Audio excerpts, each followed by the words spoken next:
शून्यरू समस्त सृष्टि करिथिबा सेई परमेश्वरंग पई तुमर खराब परिस्थिति बदलैबा कोन कष्टकर बोली तुमे भाबुछ कि आदि पुस्तक 1 अध्याय रे परमेश्वर out of nothing he created everything तांगर गोटिए शब्द रे आलोक सृष्टि हला तांगर गोटिए शब्द रे सुखिला भूमि प्रकाश हला तांगर गोटिए शब्द रे पृथ्वी को गछलता उत्पन्न हला तांगर गोटिए शब्द रे सूर्य चंद्र और तारा माने सृष्टि हला जदि एमिति तेबे तांकर गोटिए शब्द रे कोन तुम समस्यार समाधान मिलिबो नाही कि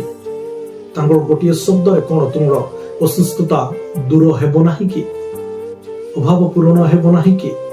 एवं तुमरो जीवन बदलैबो नाही कि स्वर्ग और पृथ्वी सृष्टि करिथिबा सेई परमेश्वर हम जीवन को कोन से नियंत्रण करि परिबे नाही कि से निश्चय भावरे करि परिबे सेति पय हमको तांको संपूर्ण विश्वास करबा को पड़िबो माथियो लिखित सुसमाचार 8 पर्व 26 और 27 पद अनुसार से उठी पवन और समुद्र को धमक देले और सब धीर स्थिर हैला शिष्य माने कहिले हु कैन दिस बी एकी परि व्यक्ति जे पवन और समुद्र उभय एहांको आज्ञा मानती एही सृष्टि जे परि तांकर आज्ञा मानुछि हमको ता ठारू अधिक तांको निकट रे समर्पित हेबा को पड़िबो तांको प्रेम करिबा को पड़िबो fix your eyes on him तांको आड़को देखिबा को हबो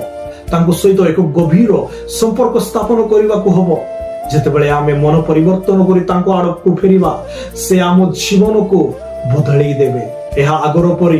पुणी केबे रहिबो नाही people will see changes in your life people will see changes in your family situation लोक माने तुम परिवार रो परिस्थिति रे होइतिबा परिवर्तन को स्पष्ट भाव रे देखिबे जेतेबेले आमे सेई सर्वशक्तिमान ईश्वरन को आड़े देखिबा शून्यरू सब किछि जे सृष्टि करिथिले।